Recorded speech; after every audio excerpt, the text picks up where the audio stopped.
Welcome to an all new episode of the McFuture podcast and now videocast. I'm experimenting with video, and hopefully if you like it and share it, I'll do more. And, tell your friends, fax them, whatever it is that people do. Today's episode is all about disruption and disruptors. And it was inspired by Ricky Gervais. I don't know if you saw it, but he did an amazing performance at the Golden Globes. He basically wore a suicide vest filled with jokes and blew it up all over Hollywood. And I think for the first time in history, everyone was rooting for the terrorist. And a lot of these people in the audience, some of them laughed, but most of them either didn't get the jokes or pretended not to because they want to keep working on CSI Hades or whatever horrible CSI show no one watches. So the question is he a disruptor? Did he change Hollywood in any meaningful way? Or did he just make some jokes and take his money and get the fuck out? First, let's talk about what is a disruptor. For our purposes today, it's somebody who fundamentally changes the way something works, either an organization, a company, or a country, or maybe an industry like Hollywood. Clayton Christensen, who's the one credited with coming up with the term, he had a much narrower definition. His definition really applies to companies that start with one small functionality to serve customers that have very simple needs, and eventually they build more and more functionality until they disrupt existing large competitors that have these feature-rich products. We're not talking about that today. We're talking about people who make a significant impact to some sort of organization. So I came up with these 5 characteristics. The first and the most important is a willingness to take a risk, career, reputation, money, and sometimes your life. People like Julian Assange, whatever you think of the guy, that guy is a disruptor.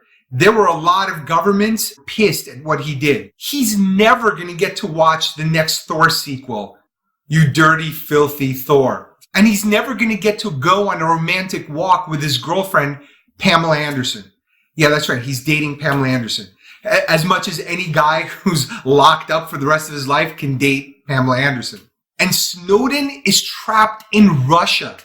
As someone whose family escaped from Russia, I can guarantee you he will never find a good Thai restaurant.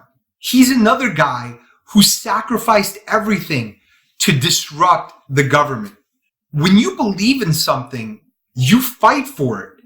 You go against the system, but you better prepare for the system to go back against you. And that doesn't mean that what they're fighting for is a just cause. But what it does mean is they're putting something on the line. Something meaningful. The second characteristic is to be uncancelable. We all know about cancel culture and all these people who get fired by online mobs, but it's not just online mobs. It could be employers. It could be any number of people who just don't hire you in the future. So if you look at what Ricky did through that lens, the guy has FU money from The Office and all his other shows. He does a bunch of live performances. He doesn't have any kids. He maybe has a cat. Cat food is not that expensive. He'll be just fine. So on that level, he's liberated to go against the system in a way that others might not be. The other kind of person that's uncancelable is a person who doesn't know any other way to be. If you look at Assange and Snowden and all these other people, you can't cancel someone who is wired like a kamikaze. And in a way, I have a little bit of that streak in me too. Maybe that's why I wasn't the greatest corporate employee, because you have to sacrifice a lot of mental health and a lot of morality in order to play that game. The third characteristic is to have a spotless record, because the last thing you want is people being able to throw stones at your glass house. Rosa Parks is a perfect example. She was famous for refusing to take a back seat on the bus during segregation in the South. But she was not the first person to do that. She was chosen by the leaders of the civil rights movement to be the representative of that cause because they knew she had such a great background and such a clean record. That way, she would be unassailable in public. Now, JFK and MLK had a slightly different variation of that because both of them loved the ladies. And there were all kinds of rumors and FBI files, but the media never reported it because the media thought that the cause was greater than their moral failings. So there too, you had to have the spotless record, or at least the appearance of it, to further the cause. Now, the fourth rule is having leverage. And there's two main ways. The first is to be an insider. So Ricky Gervais, he's kind of an insider-outsider because he gets hired by Hollywood to do certain things, but he's always writing his own material, and he was certainly invited and paid to do the hosting. But he's also a guy who is a comic, and he sees things through a comic's lens. Plus, he's got that British accent, which makes him sound like he escaped the royal family, or at the very least, escaped butlering for the royal family. He's a guy who sees it from a different perspective. But also you see it happening with all these refugees from Facebook and from Google, people who made millions and sometimes billions of dollars who leave those companies and then suddenly become critical of them. And it's not like they're saying anything smarter or better or different than what other people are doing. Their criticisms are very similar. But because they were on the inside, those critiques carry way more weight. Insider knowledge is leverage. The second way to have leverage is to be an undeniable outsider, a challenger. You look at the way YouTube came to prominence. They had all these pirated videos, but then they got so many people watching that at some point, the networks, they had to sit down and negotiate with them. And you see the same thing happening with comedians. They're building YouTube channels. They're building followings on podcasts. And at some point, all these mainstream outlets have to come to them. So the networks, they'll hire them to be on a sitcom, or Comedy Central is going to hire them to do a special. These guys became undeniable. You look at what Joe Rogan has done. His podcast is bigger than all of the late night shows combined.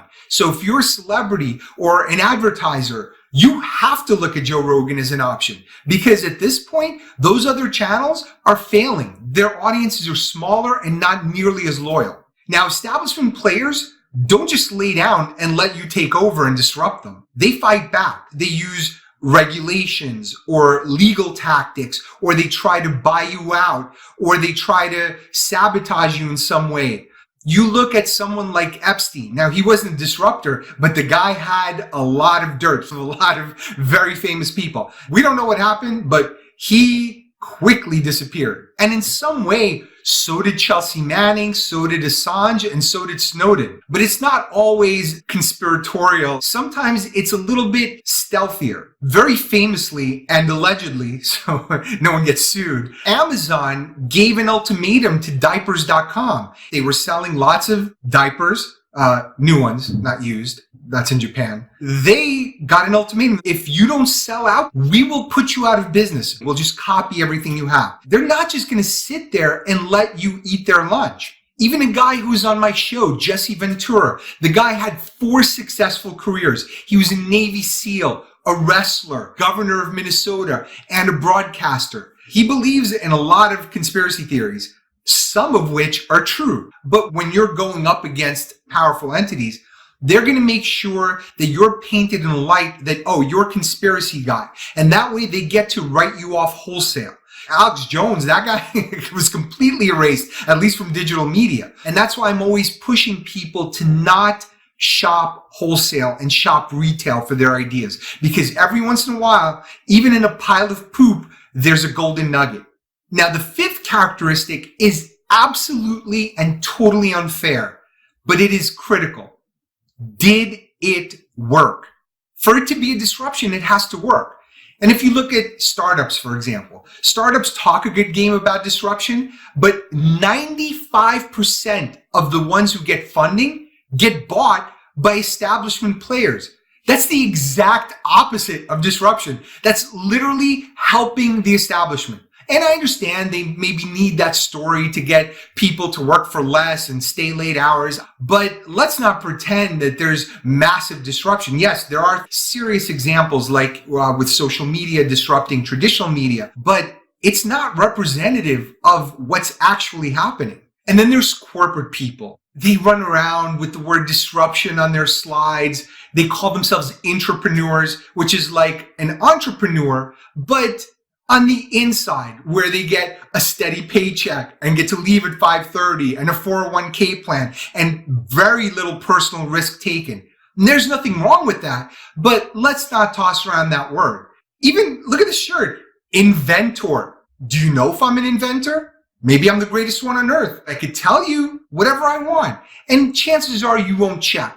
And we live in that kind of era where most people won't check. Back in the hunter-gatherer days, if I called myself the greatest hunter on earth, but I couldn't throw a spear without murdering someone in my village, secret's out. I clearly am not the greatest. But now you have all these people calling themselves best-selling author. I know so many of them hire these companies to make it look like they have a bestseller and pay them a couple of $100,000, and that way they climb to the top of the charts. Who's going to do that audit? Now, there are real disruptors among us. You look at people like Elon Musk. When I say people like, there's one of them. He gets a lot of coverage and he does this weird dance, but he doesn't get nearly the credit he deserves. He's a guy who single-handedly changed the car and the energy industries, because chances are the next car you look at or consider is going to be a plug-in or some sort of hybrid, but not a crappy one that Larry David would drive around just to show that he's woke or PC, but it's going to be an object of desire, something that looks like a sports car or a high-end sedan. That did not exist before. And even if his company completely explodes, or hopefully not explodes, but implodes, he still will have been a huge catalyst for change. So let's go back to Ricky Gervais for a second. Did he change Hollywood the way Elon Musk changed the auto industry? Are these people going to be less douchey? Are they going to make less self-important speeches? Are they going to stop pretending that pretending like children for a living is something super serious and important? Of course not. In fact, listen, you can hear Rose McGowan apologizing to Iran. So as sharp, brilliant, daring, and funny as Ricky Gervais was, he did not change Hollywood. But what he did was he planted a seed. And over time, other people will keep watering it. And that seed is knocking down this industry that takes itself so seriously. And that's the same thing that Dave Chappelle and Bill Burr and all these other comedians have been doing with cancel culture. All these mobs that try to fire people for saying the wrong word. They're firing back, and it adds up. So over time, you do have a cultural impact, but you're not a singular disruptor. You're part of a disruptive force. And finally, disruption is not necessarily something to aspire to. Some of the greatest disruptors in history have been huge assholes. They've destroyed way more than they've created. Look at Hugo Chavez. The guy's been dead for years. His people, they're starving, even though it's a country filled with oil. And same thing with Stalin, Mao in China. Tons of people murdered in the name of communism. And I don't have to recite Hitler's greatest hits either. These were all huge disruptors that changed nations for the worse, not for the better. Disruption still needs context. It needs to still be good. What are you disrupting? What are you trying to build? Is it fundamentally good? And sometimes it's just hollow. You look at all these inspirational gurus, hustle and grind, build that business. What business? Are you going to sell tchotchkes to a bunch of people? We've disrupted to get you to do something stupid. Now, the world is already on a positive trajectory. We're getting better and better every year. And yes, there will be setbacks. There will be crappy leaders. There will be viruses. There will be recessions. There will be people who struggle along the way. But our trajectory is positive, no matter what the news says. So the best we can do is to play a small part in that change. Help put gas into that fire. Oh, wait, not gas, electric. Oh, wait, you should not put electric into the fire. But you get what I mean. Now, how do you define what's positive and what isn't? I'll leave that to another episode. Anyway, I'm Steve Factor. Hope you like this. Share it with others. Tell a friend. And I'll see you next time on The McFuture.